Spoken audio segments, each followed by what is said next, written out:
Shalom, welcome to the Jewish View. My name is Rabbi Nachman Simon with the Chabad House of Delmar, together with my co-host Mark Ronich, a statewide news service, and jbiztechvalley.com. Welcome, Mark. Well, it's good to be back. We have a very special guest with us today, Mr. Timothy Kremer of the New York State School Board Association. Now we go back to school and give us a good grade over here, see if we graduated. And he's the executive director. He's the top teacher. Top guy. All right. top teacher. I like that. Yeah. So Tim, let me ask you to talk about your background. How did you get to this position? Where did you come from? And how do you like being here? Love being here. Okay. I've been the executive director of the New York State School Boards Association for almost 16 years. Prior to that, I was with the Ohio School Boards Association, and I started there at age 26 in 1979, right out of graduate school. I had a master's degree in labor relations. The Ohio School Boards Association was putting together a labor relations unit to negotiate on behalf of boards of education with their unions. I got a job with them, got thrown right into it, did that for a few years, and then that evolved in some other activities I did with the association. Much of it had to do around an executive search operation where we were doing superintendent searches for these school boards. I did about 175 of those myself. And you must have been a kid to the people you were interviewing. I probably was. I know. I look back at it. How old are you now? I am 60 years old now. Okay. But I did that for almost 20 years in Ohio, and then came here in 1998 as the executive director. And Let me ask you from the beginning, because I'm a layperson, I'm a rabbi, but comes to the education. You know, we know about your school boards. I'm in Delmar, Bethlehem. But what is the function of your office exactly? Overriding all the school boards, or? Well, we're a membership organization. We don't have an enforcement mechanism. We're not their authority or anything of that nature. They join us. The Board of Education pays dues to join our organization. For that, we provide them advocacy services, a bunch of information, leadership development training, and some consulting services. and CLE credits? They can get, well, attorneys Right. who are either school board members or school law attorneys who service school boards can come to some of our workshops and get continuing legal education credits, CLEs. And where did you grow up? Where are you from? Detroit. Detroit. I grew up in the Detroit suburbs and went down to Ohio for college and Stayed started there my and career here, there and then came to and New York. Now you live in Voorheesville. I live in Voorheesville, New And York. you have, what, 3 kids, 4 kids? 3 sons. Three sons. Yep. And they're all, from what I see in your bio, they're all doing very well. They are. I'm very proud One's of at them. nanotech. One's at the College of Nanoscale Science and Engineering here in Albany. He's my oldest son. Do you understand when he comes home, when he comes back and he talks to you, and you understand what he's talking about? He doesn't have a clue what nanoscale science and engineering is all about. He's actually a guy who's in charge of the human resource operation. He does a lot of recruiting, a lot of the hiring there at the College of Nanoscale Science and Engineering. That's his job. Okay. He's married, lives here in Albany area, and then I have 2 sons, twins as a matter of fact, who both live in New York City. One's an attorney and one is in marketing. Double trouble. Double trouble. So how did bringing up your sons, how did that prepare you to be involved and to be more active in the school boards? Because you were never on a school board. Never on a school board. And you have you don't have an educational I don't. background? No. My background is, as I said, in labor. I had a political science degree, bachelor, master's degree in labor relations. And here you are dealing with all the school issues regarding schools. So where's the connection? Well, I've been asked that before. People wonder, you don't have an education background. Honestly, obviously, having worked for almost 35 years in this field, I'm pretty adept at it. You've absorbed it through osmosis. Absorbed it through osmosis. But more importantly, I think I really do a great job of representing school board members, because school board members typically are lay people. They are not professional educators. They're people from all walks of life, and I don't represent their livelihood. I don't represent their profession. I represent these are elected officials, so I represent their elected position, and in many cases their volunteer passion. And what do you, well, I just want to dive into the big issue of the season, Common Core. Okay. You gave an impassioned speech recently at the budget hearing about Common Core. Tell us what you said. Well, the Common Core is a set of standards that have been introduced nationwide, and at last count, 45 states and the District of Columbia have voluntarily embraced the Common Core. And they set forth a standard that supposedly is preparing kids to be college and career ready when they graduate from high school. But it's a pretty steep projectile to get up to that, a projection to get up to that place for some of these kids. It's a lot different set of standards than they've been used to in the past. And the way the teachers have to go about teaching them, the curriculum they have to rely on, the professional development that they need, instructional tools are all different. So this has been a pretty significant shift from what have been the standards in the past to a new, higher, more rigorous set of standards. Is it the rollout too fast and too much?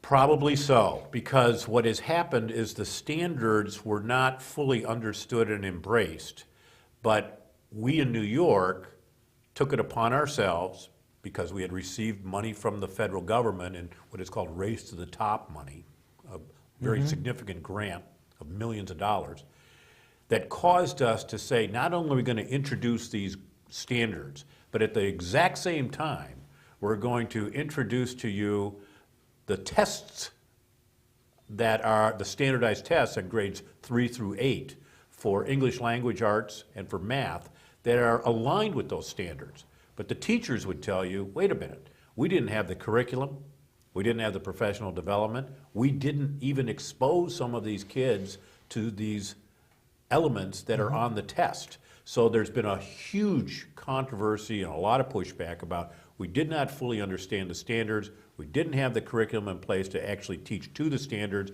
the kids were getting tested on stuff that they had not been exposed to, and the real straw that broke the camel's back is we also, at the very same time, introduced what is called the Annual Professional Performance Review, APPR, which is a new way of evaluating teachers and principals, some of which is linked to student performance based on these tests.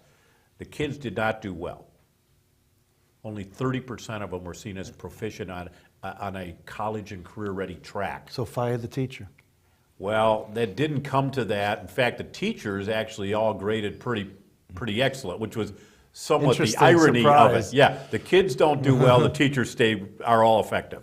There's been a lot of, I don't know, ironies and questions about all of this. The truth be known, we threw everything out there at the same time. Too much, too soon. We should have taken our time to get our head around what these standards are and how they're going to impact kids and what this really means to be college and career ready.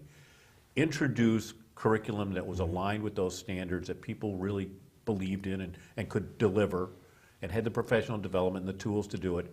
Then test the kids on what they'd actually been exposed to. And then let's get to the evaluations of teachers based on some of these results.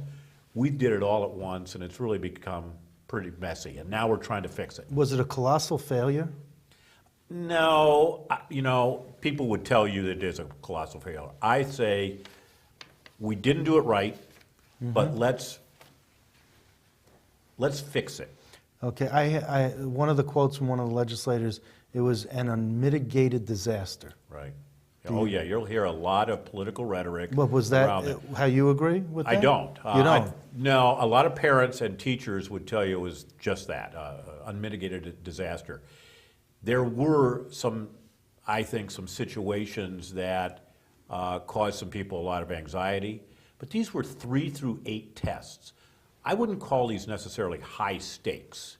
It's not like you can't get into Harvard because of how you did on a 3 through 8 test, okay? I was always told that if I failed my test in 4th grade, I wasn't going to go to, that's why I'm here now. Yeah, right, me too.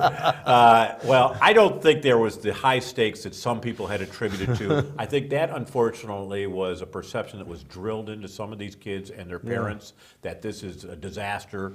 Moreover, it did not have the high-stakes consequences for the teachers, because if you looked at the annual professional performance review results, 93% of them were either effective or highly effective.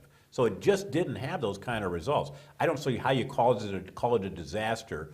Was it done right? Does it need to get fixed?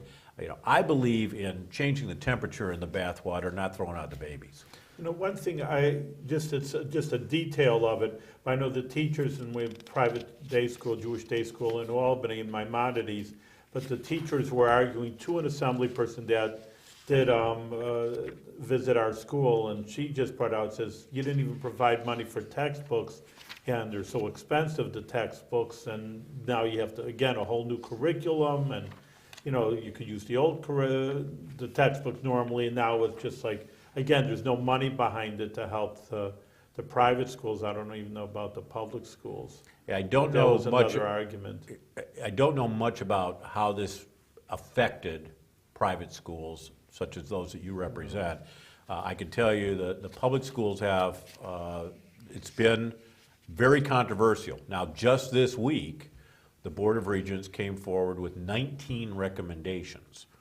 And we like most of what they put forward. There were a couple that we took issue with, and they have tabled one of them that we took issue with. And there's a couple others that I think they're kind of questionable of value.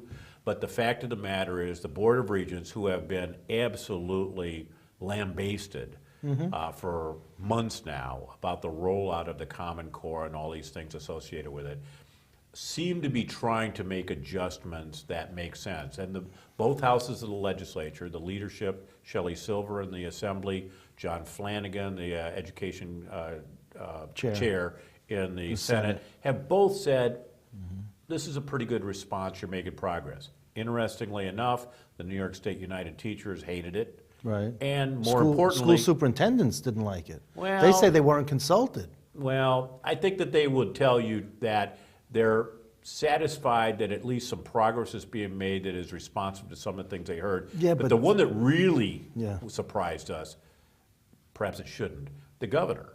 The governor said, too little, too late. Right. You are, unfortunately, he believes in this annual professional performance review, this high level of accountability for teachers linked to student performance. And he says, you, the regents, are weakening the evaluation processes through these recommendations. So we have still ongoing controversy and criticism. Well, let me tell you, Regent Jackson said when he was being interviewed for reappointment, it's important to show the children we made a mistake and we stood up to correct it. I think that's a reasonable response. Okay. He's a very thoughtful guy and a very honest guy, and he comes right out of having been a high school principal, teacher, and he knows what's happening out there. He also knows that we have to do something in order to help these kids be college and career ready. Have you met him personally? I have. You have. And yeah, we've shared some information back and forth, talked on the phone, talked in person. Has he ever addressed your conference, school board's conference? He has not, and that's a good idea. I'm gonna at least invite him perhaps to a board of directors meeting. Wait till he gets reappointed, because that may not happen either. So. I know, he'll probably need to do that. But he is a good man, and what I like about the fact is he understands that if these kids do not graduate and are ready for whatever awaits them, well, it's going to be problematic. He also said, and I'm going to ask you if you agree with this, is that 16-year-olds should not be able to drop out. That they've gone so far in their education, so much an investment has been made, that you have to force them to stay in school. Yeah. And how do you do that, for one thing, and do you agree that 16-year-olds should not be able to drop out? I wish I had a better answer for you. I don't want to see anybody drop out. But you get to a certain point in time when some kid says, I am not going to do anything that you're asking me to do. I'm not going to comply with these, going to class, doing my homework, participating in school activities. We can't carry this forever. What I find with some dropouts, what I find out with some dropouts is they drop out at 16, and a couple years later, They go they to- come to realize this was a mistake, and they're come back. And they go the GRE route?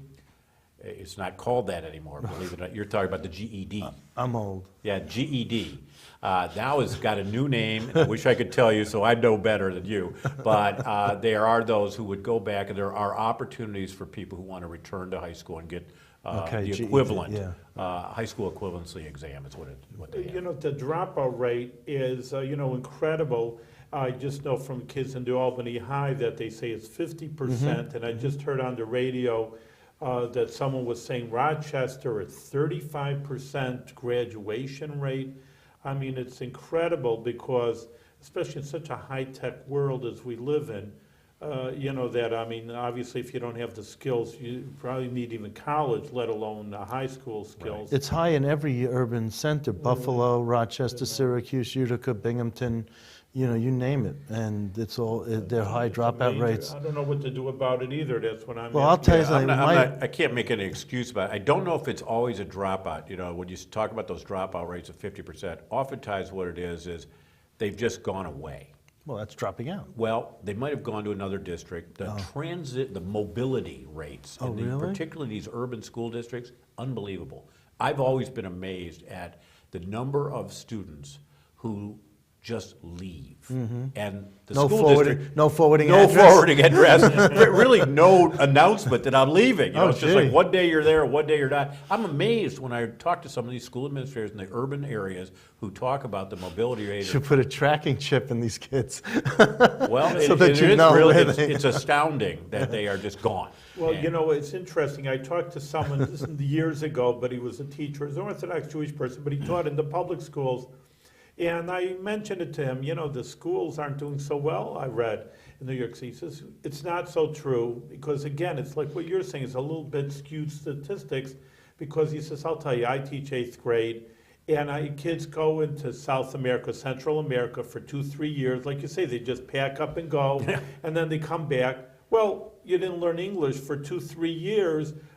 They're going to do terrible on tests, and then the whole school, oh, well, look at this, the whole school, the whole average Yeah, but goes down. but So he it's- says, what's it our fault? It's not the school, it's not the teachers. It's like you say, it's the situations. They go, they leave, they come back after a few years of no schooling down there, and who knows where But they're it's going, worse. some third world Yeah, country. but it's worse than that, because yesterday it was earlier it was brought out that students born in the U.S. don't speak proper English, and kids come into kindergarten with 2,000 words of understanding 2,000 words instead of 15 to 20,000 words that they're supposed to.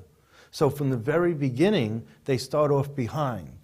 There's a lot of studies about poverty, Right, English language learners, right. kids who have special needs. They may have some sort of disability, be it mental, be Sure. it physical, be it other sorts of. Autism spectrum. Absolutely, Right. all kinds of, the kinds of challenges that are dropped at the doorstep of the schools today are amazing.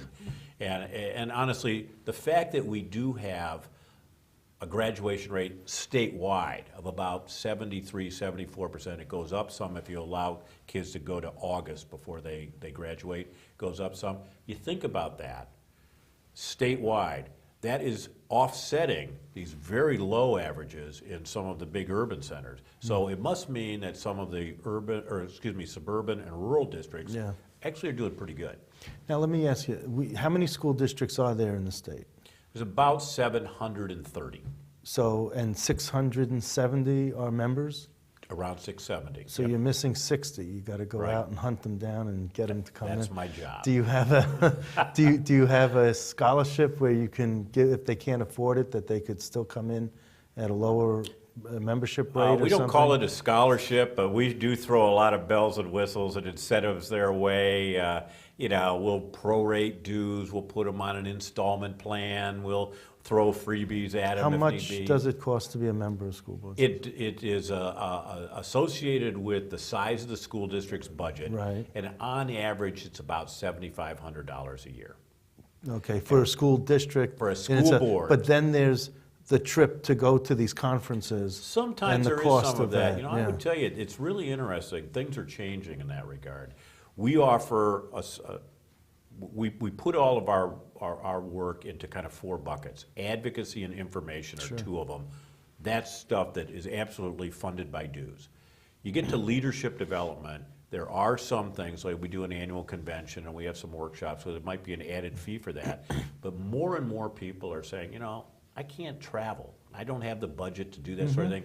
Can't you make that kind of stuff available via a webinar? We're doing more and more and more of that. And because the costs of webinars are significantly reduced for us to put them on, many times they're free. Do you have any incentives where if a school district can bring in a corporate sponsor, because you have these tables set up and I'm sure you charge for that, you have another income stream when you have these conferences, if they can bring in a sponsor that could offset their cost to the, because it's money you wouldn't have had otherwise. Yeah, we have not seen that, we've not experienced that. We only have one, our annual convention has an expo or a trade show attached to it, and we'll have 160, 200 booths in that trade show, vendors who are interested in explaining and selling to a school district audience. Building school, I know the construction industry takes out. Huge technology, curriculum, software, all kinds of different things. But I get a lot of freebies from them. We recruit them and sell that booth space to them. The school districts really don't have anything to do with that transaction. No, but it might be a way to get more money to the School Boards Association, and if they want, let's say someone in Shenango County couldn't afford to go, but they know Chobani, and they wanted to have, and they were able to convince Chobani to come to the School Boards Association and to give out free yogurt to everyone. We've not had that experience. But I'm just saying, wouldn't that, I mean, that's how, smaller schools like Maimonides Hebrew Day School or others, that's also how they survive, is that they sort of encourage their members or their people within the school to go out and try to bring in money that wouldn't have been otherwise. We don't do it that way. If let's say if we wanted Chobani to provide yogurt to all the people attending our conference, we would have approached Chobani, offered them an opportunity to underwrite some sort of a sponsorship, an endorsement, a donation, and we would have done that. And I just haven't had the school district be the middleman on any of those sorts of transactions. But it might be a way to get the other 60 school districts into your I'm membership. not sure that they're interested in that. What we try to do with the school districts, the school boards, is really try to let them know that so much of what is happening that impacts them locally is emanating from places outside of their control, Albany, Washington. And so many trends and changes and reforms are coming their way that if they operate in this very parochial fashion and they're not aware of what's happening beyond their borders, they're really operating by the seat of their pants. On-the-job training. I mean, one of the things I say to them is that you have to understand, I'm talking now to a non-member school board, you're an elected official. You were elected by your community to make some really, really complex decisions that are going to cost a lot of money, they're going to impact people's lives. This is not the time for you guys to just guess at whether or not this is going to work. You need to have resources and information and support available to you so you can make well-informed decisions. And that's primarily what our mission is to make sure that these lay people back at the local level can make decisions that are well-informed, they know what they're doing when they do it. And I also say to them, I go, some of them have said, well, we've had to cut our budgets and lay people off, and then there's this line item that says $7,500 for Board of Education, and we have to show that we're willing to make our own sacrifice. I said, well, okay, I understand that, and it might be a symbolic thing, but you're cutting yourself off from a lot of information and support that honestly does not serve you well as an elected official of this community. Moreover, your superintendent, your business official, all of your teachers, I guarantee they are all members of their organizations. Not a one of them has given up their association membership, but you, the elected leaders of this school district, are doing so. It doesn't make sense. Now, you live in Voorheesville. Have you been to a Voorheesville school board meeting? Not recently, but I have been there before. But you have been there before? Sure. I've been to thousands of school board meetings. Right, but what did you think of the school board meeting? What do you feel that they They're- go on too long, or that they're too? Oh, no, you no, know, no. Are They're- they substantive? And, Yeah, you know, it's pretty funny because, I'm a kind of a student of school boards Right. and local school governance and the relationship of school boards with their superintendents and other staff and their communities and such. Most people would never go to a school board meeting. I mean, you'd have to, break their arm to get them there. Because they're not very exciting places to be, unless you're going to fire the football coach Right. or something like that. That's when you get a big crowd. But if you're talking about the mundane, which is oftentimes what is happening at the school board meeting, most people aren't going to go to that. Well, let me ask, have you, since you said you're well-versed in the way school boards operate, have you ever heard of a school board where the elected school board members don't talk to the media, but they have the appointed school superintendent be the person to be the front of the school district and be that person out in the media? I have seen that. There are times when there might be a very controversial issue before the school board. Maybe they may have to take a very controversial vote. We'll advise them that they would be wise to have a spokesperson on that particular issue. Okay. Because you want them to be on message, you want it to be a consistent message, and you don't want to have 7 or 9 different people saying 7 or 9 different things. But that's not the norm. For most things, they are pretty open with their comments. Usually, the press doesn't spend a whole lot of time with school boards unless there are some major controversial thing going on. We do a little bit of media relations training with them about the way that you communicate with the media, the need to be open and honest, and if you need to have a spokesperson or a set of talking points or whatever it is to make sure you're doing this correctly, we'll give them tips as to how to make that Well, I'm happen. available for your conference. If you want a guest speaker, I can, I'm telling you right now. I'll keep that in mind. But everything said and done, that you take positions, or it's just totally information? We take positions. Oh, yeah. Yeah. Like he's in favor of Common Core. Right, And you will tell, maybe that was your personal position, but that's like the association will say, that's correct. He this doesn't is have a the- personal opinion. Well, I don't know about that. He speaks for an association. We're like blood. We have a business meeting every year, and that business meeting is attended by delegates from all of the school boards that are members of ours. Resolutions are put forward on a whole host of things, and we'll get 25, 30 resolutions a year. And they'll vote on those, which sets forth our official position on that issue. We know that a lot of these resolutions are on issues that, frankly, are not going to get any attention by the legislature or through regulation anytime soon. So what we end up doing is developing a set of priorities. And Why don't you show it a little I have bit? this publication right here. It's called The Pathway to Prosperity. It's a little more of a marketing piece, but it's our 2014 NYSBA legislative priorities. And what we've done is we've taken some of our most significant resolutions, knowing which ones would likely be attended to by the legislature or the state education department, or ones that we really want to make sure that we are behind. And we have organized those in this publication, which has been shared with every member of the legislature and the governor and their staffs and such. You personally do the lobbying, the meeting? I That's have your par- job? Well, Somewhat, but we have I have a staff of 56 people. Really? And we have 5 full-time lobbyists. But we have organized these priorities around the issues of state aid, which is the state funding for public education, student safety, employee relations, and school governance and authority. So you're the voice. All right, well, we're out of time, but Okay. you're doing good work over here, Ms. Timothy Kremer, and we want to always give you a little blessing that you should continue to do the good work that you're doing, sticking up for how many millions of kids, we didn't say how many millions of kids are in schools, and this is really the future of everything.